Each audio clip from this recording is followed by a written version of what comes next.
Public Q&A presents AskReddit question. What is an absolute truth that no one wants to hear? It is possible to make no mistakes and still lose. That is not failure, that is life.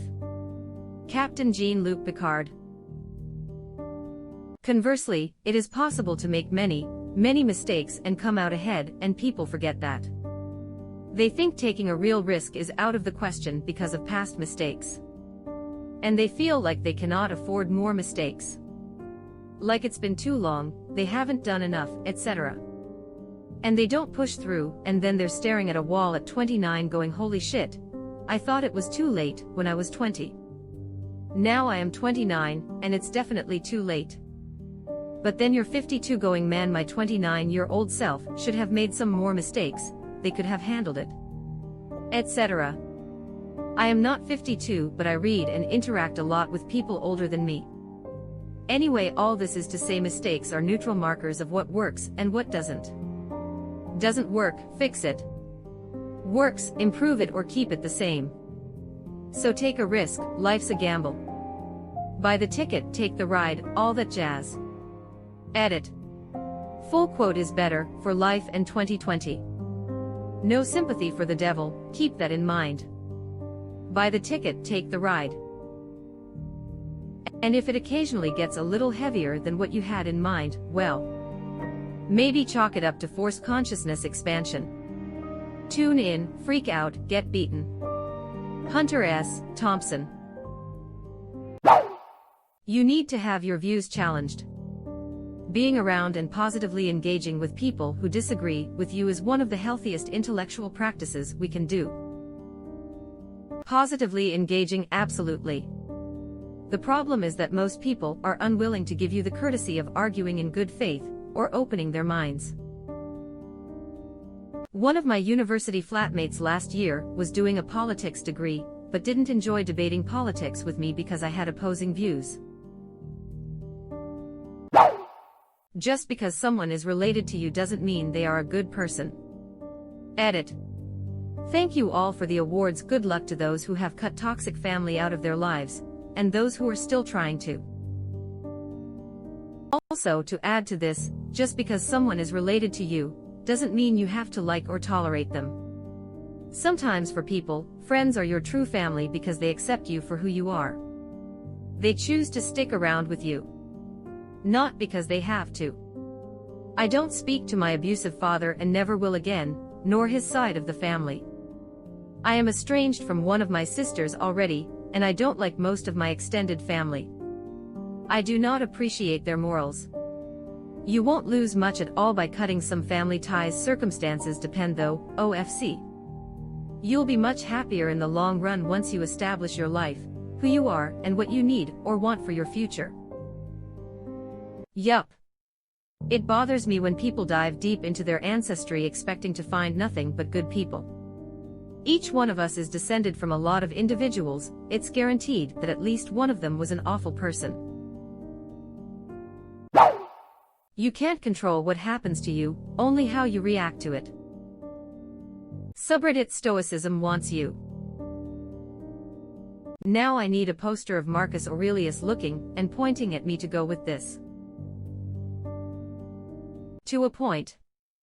Obviously you can put yourself in places for better opportunities and things to happen to you.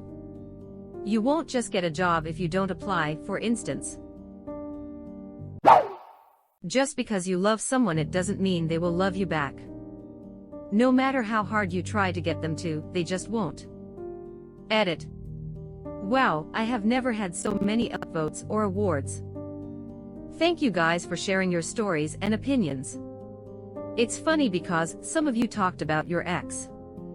I was with my ex for 5 whole years, and she suddenly fell out of love like snap that. I didn't understand. But this post isn't about her, and I didn't even think about her when posting it. I guess that means I am truly over her. Now I just have to deal with the woman I did post this about. You can't love someone into loving you.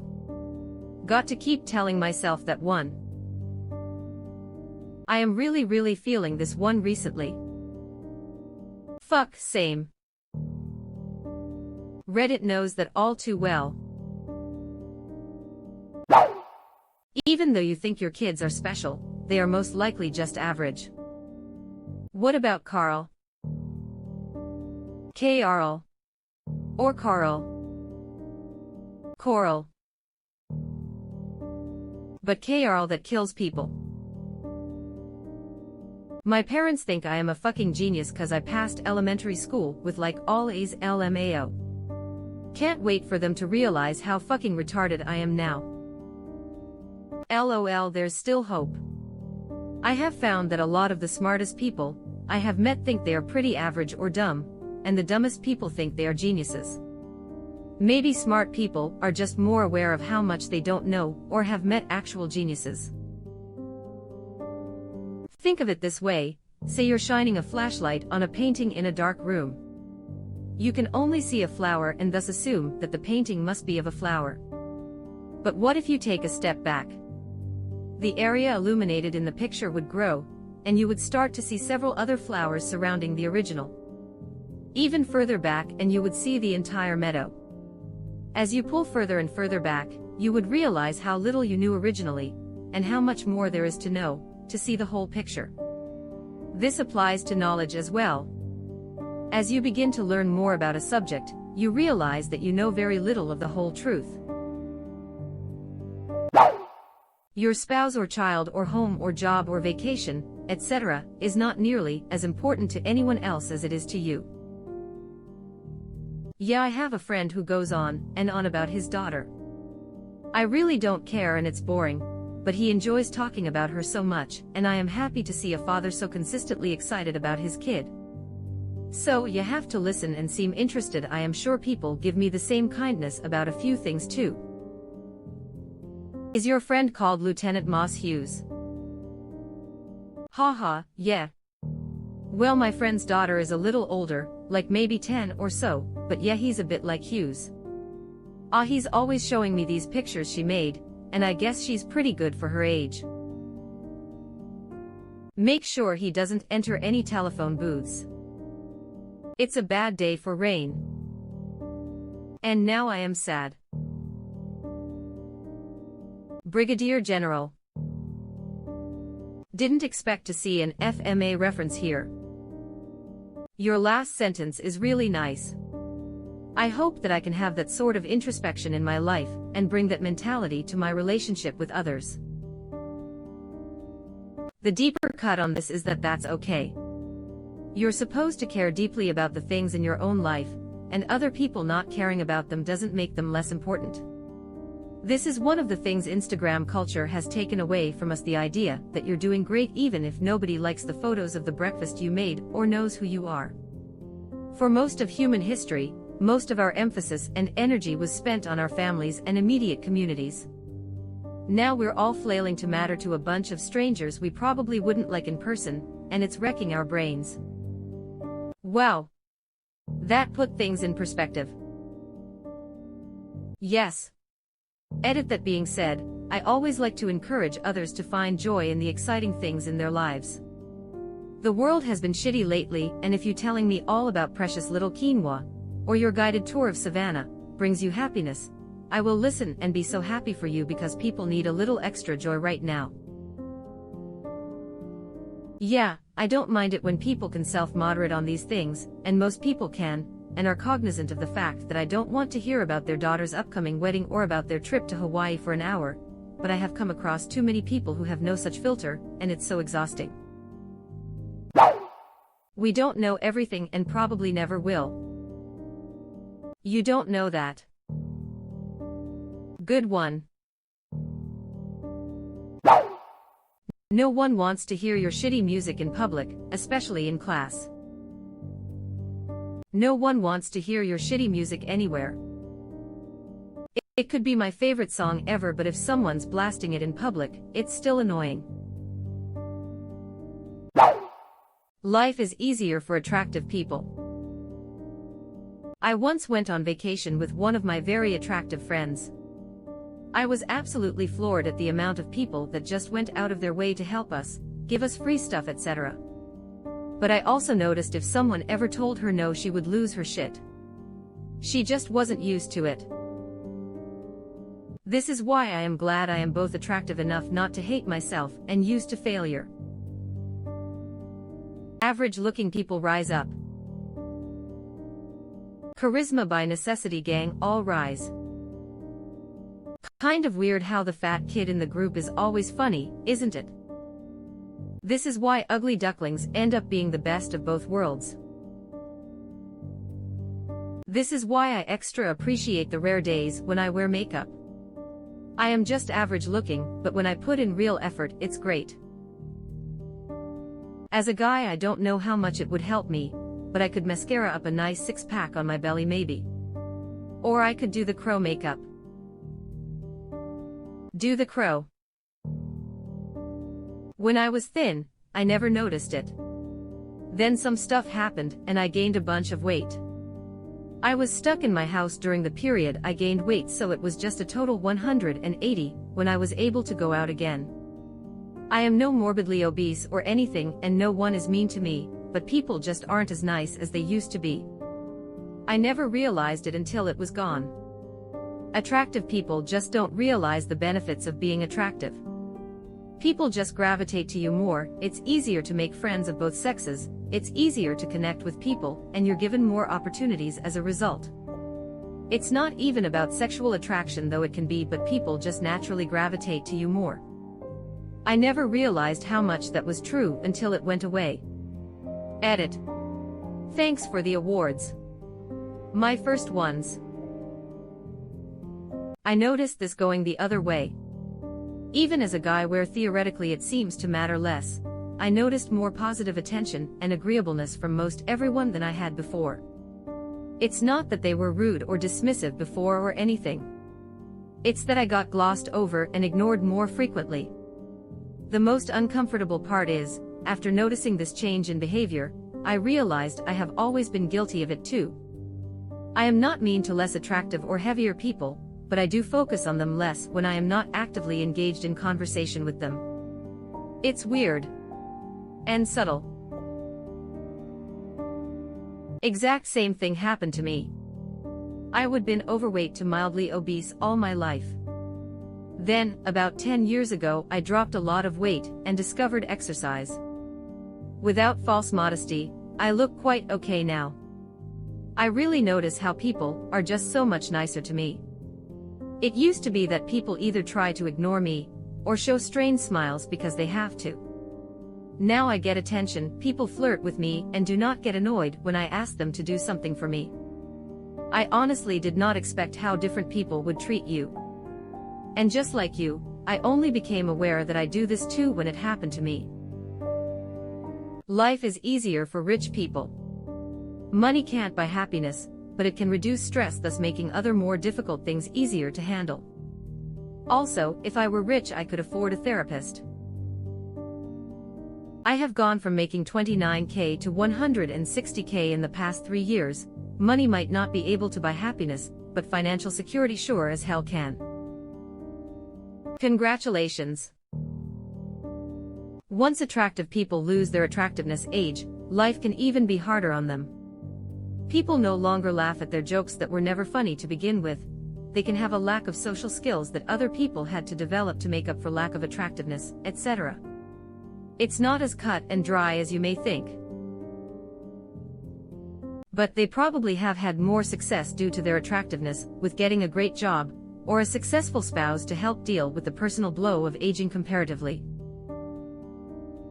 But the confidence stays. It's hard growing up right, once you realize that you're the ugliest person you know. Exactly. My mom's friend is in her late 50s, and her looks have totally faded.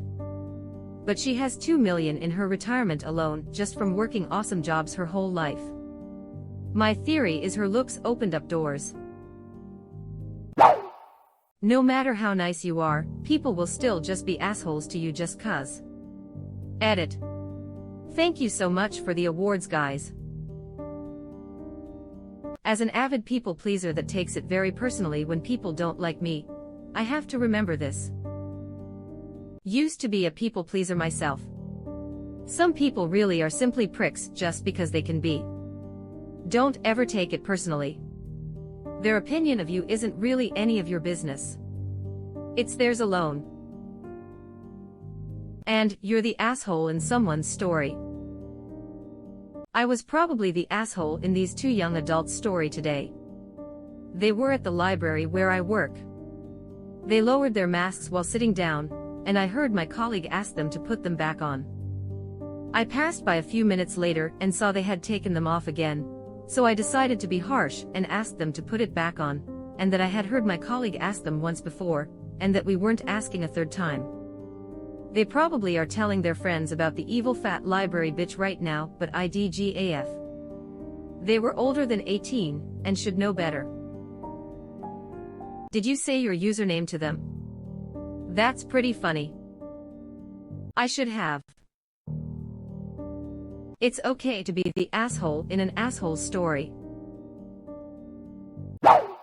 There's going to be a day where you are totally forgotten by everyone. After a generation or two after your death, no one alive will have any memories of you. Your life, everything you did, and all of your struggles and achievements will all be forgotten. You all just be another one of the billions of forgotten souls whose names, faces, and life stories have all been lost to time. After a generation or two after your death, no one alive will have any memories of you. Your life, everything you did, and all of your struggles and achievements will all be forgotten.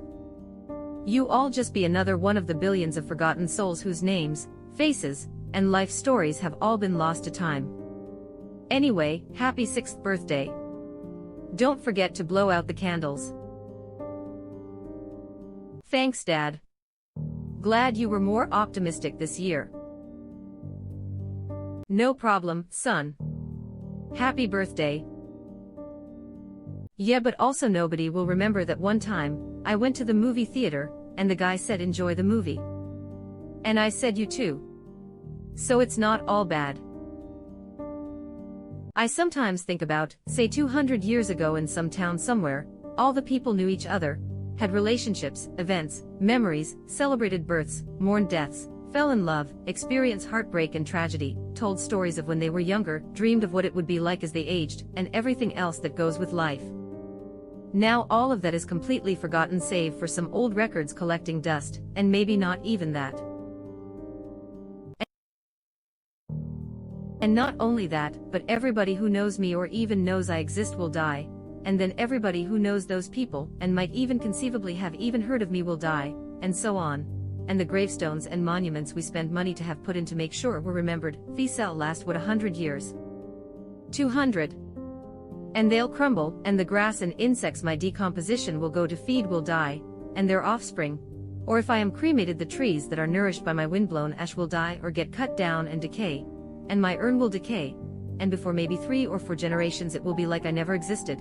Not only will I have passed away, but it will be like I was never here. And people in 2104 or whatever will no more think of Stuart A. Nichols Jr. than you or I think of John T. Smith. 1790 to 1864, of Livingston, Virginia, or some such. That everything is on fire, slow fire, and we're all less than a million breaths away from an oblivion more total than we can even bring ourselves to even try to imagine. In fact, probably that's why the manic US obsession with production, produce, impact the world, contribute, shape things, to help distract us from how little and totally insignificant and temporary we are. DFW. Strangely uplifting, reminds me that I don't have to do jack shit to impress people among other things. It's actually a stark reminder of what the Stoics and others tried to teach. I needed this jolt today. My grandfather is in his 90s. He outlived all his friends, peers, siblings, and some of his own kids. He's still alive, and there's only a handful of people in the world that remember him as anything other than an old man in a nursing home. I remember that sneaky rascal. He still owes me $20. The best currency, the most valuable of all, is gratitude. And when you're dead, you're dead. But you're not quite so dead if you contributed something. John Dunsworth. This really doesn't bother me at all. I realize I am here for a limited time, and so I try to remember to appreciate every day. I have a good life and I am happy, and it doesn't bother me that people won't know that in 200 years, when I am long gone. It bothers me that I won't know the world in 200 years. Don't really care if it knows me. Edit. I am hopeful we will be able to extend life substantially before I get too old. And my response to that is, so. They mattered to me when I was alive, which is the only time anything can matter to anyone. Exactly. Remember all that time before you were born? And how people didn't know you were going to exist. It was just nothingness. Not good or bad, happy or sad. That's what it will be like generations after you pass.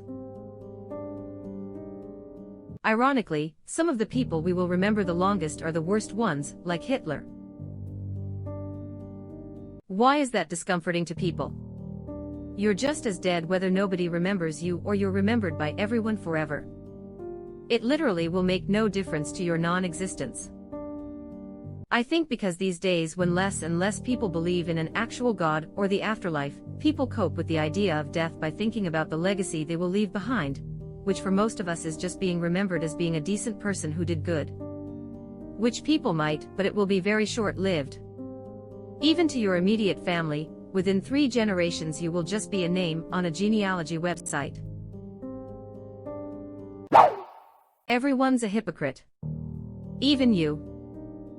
No, you. Got them.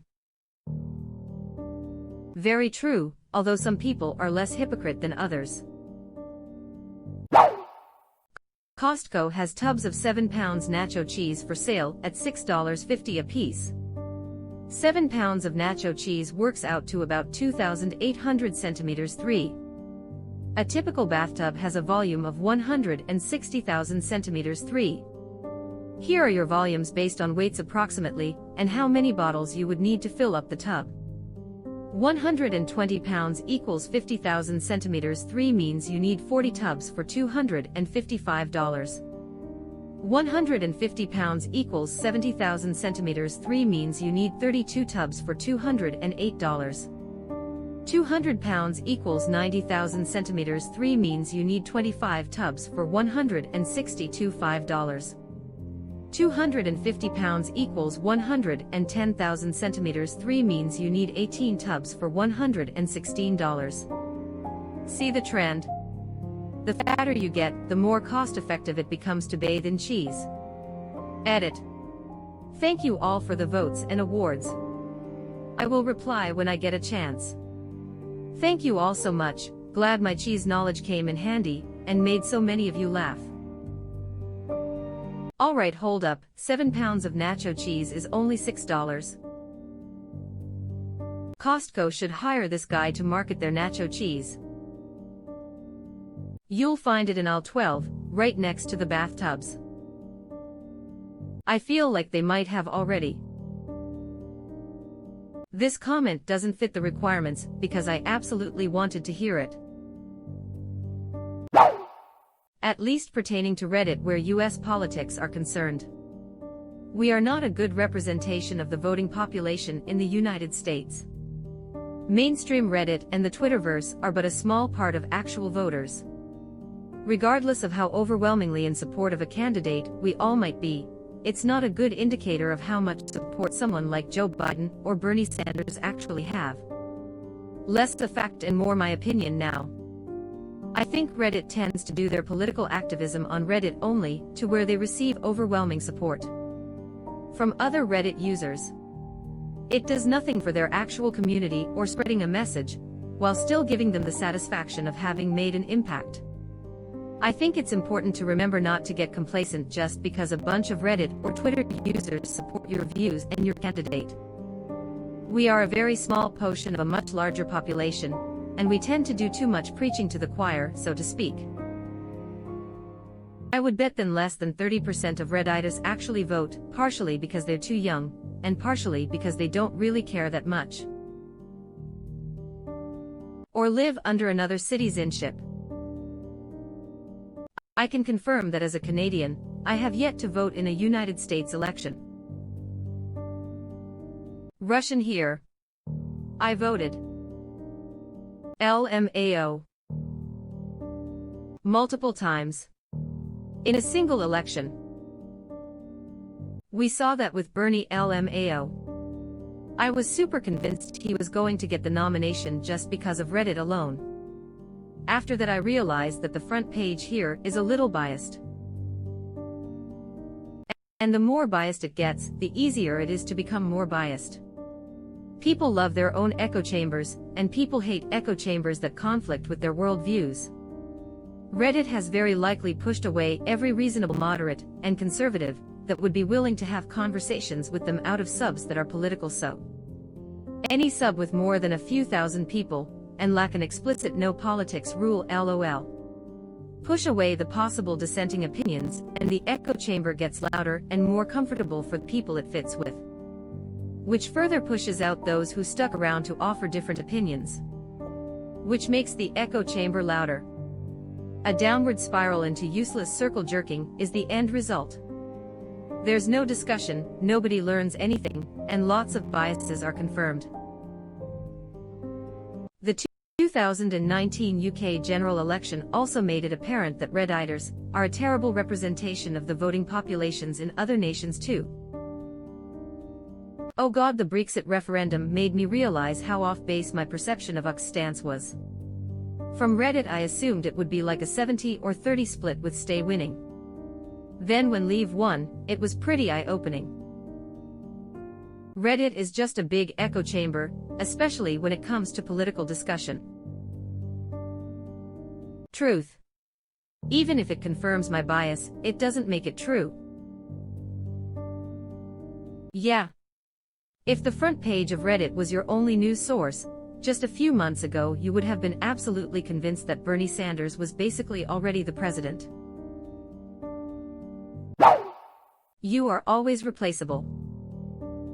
Yes, but my goal is to make it just more expensive to replace me than to go on paying me. That you need to uplift others to improve society and the world. But everyone is more focused on crushing those around them to ensure their current, or potential, position in the world. I have never understood why people are so obsessed with suppressing others just to feel good. Edit. I do understand this process and why they think this.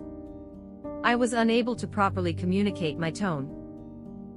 They don't know how to improve themselves, but they know how to drag others down to increase their relative status. I'm picturing the corporate ladder where every other person is throwing their friend under the bus for a 1% pay raise. I guess to counter some people in here.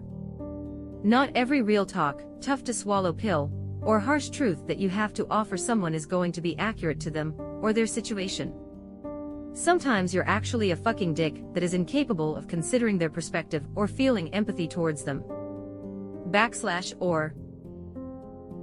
There's a certain brand of person who confuses honesty and meanness. The tells it like it is person isn't all they are cracked up to be.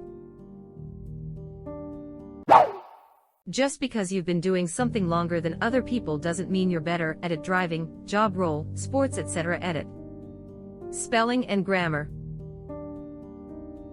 Living. Sex. Wait. No, keep going. Let's see if I feel anything. Lots of senior software devs fall into this category. You can't fire me though because I know COBOL. Of course, I only know COBOL because anything newer is just a fad that kids learn instead of a real programming language. Dude, people like this. Just shows we all know at least one or two people like that. I had an interview with a guy that told me React was too new, and I shouldn't waste my time working with it. This was 1 month ago. Also, and this is going to be unpopular, but doctors who are fresh graduates are more on the up with modern technology and medical advancements. While everyone loves the idea of a 72-year family physician who knows it all, the reality is that the 35-year-old MD is going to be better educated about the latest treatments. In my experience, the young doctors are also far more likely to actually talk through your health with you, rather than just writing a prescription and showing you the door. In my search for a primary care physician, I have had to talk several older doctors out of prescription conversations, and none of them knew what to do next. I have worked with guys that talk like this. I know what I am doing. I have done the thing for 1,000 years. The thing requires a simple code change, takes them 2 weeks to implement because their code is a highly coupled house of cards, and another 2 weeks to troubleshoot.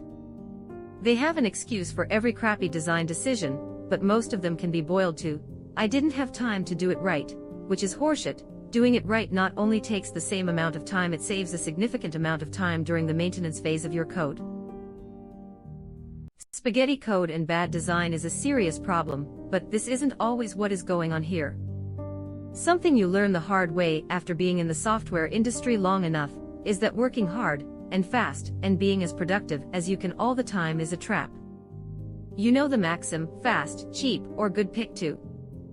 When you go 100% on everything, you end up setting a precedent for being the person that can do all three. And the more you succeed, the more gets piled on you, and everyone thinks you love it, so they never stop doing it. You can keep up with this if you're a young prodigy with no life, but eventually age will slow you down, and you're going to want more out of life than getting shit done at work. Marriage, family, vacations, hobbies, all those things you are working to be able to get.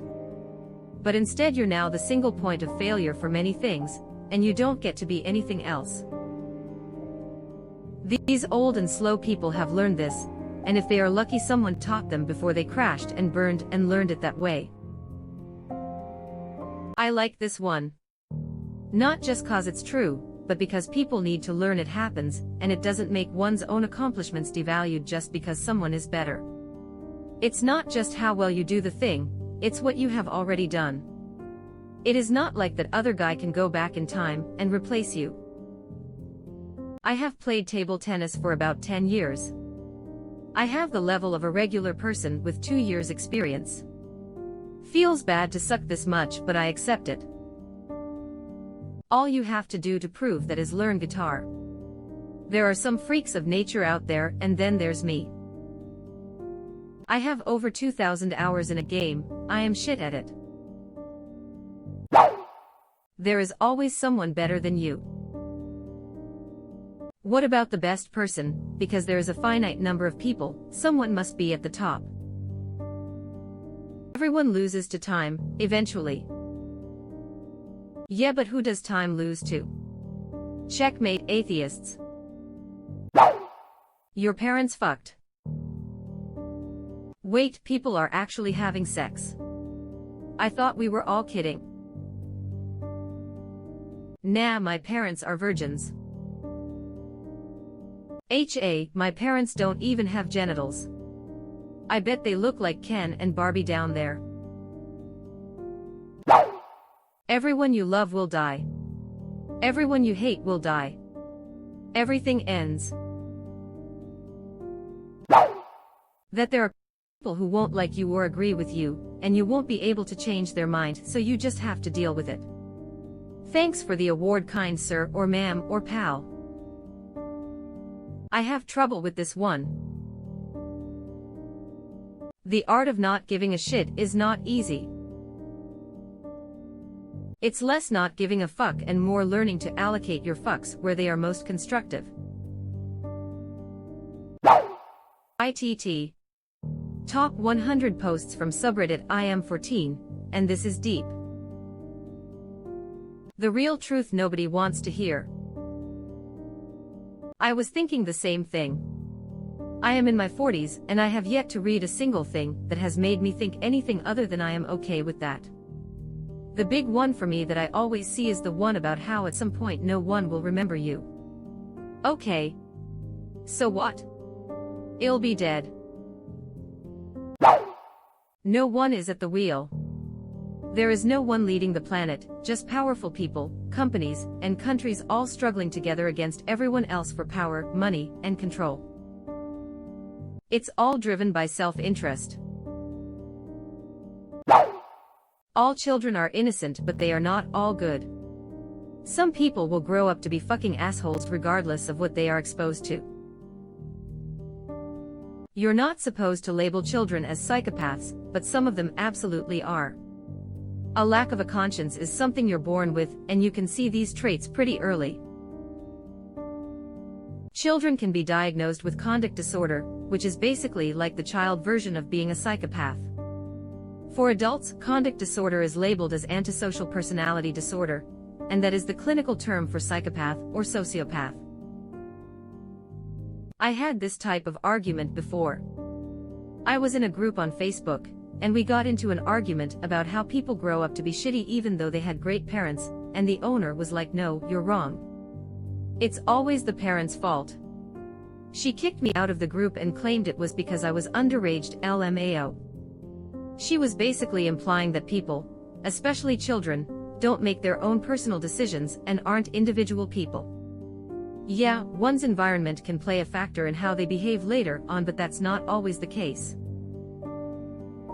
Anyone who has siblings can attest to this. People can be raised in the same environment by the same people and still turn out completely different. Han shot first. Han was the only one who shot. McClunky. There's always money in the banana stand.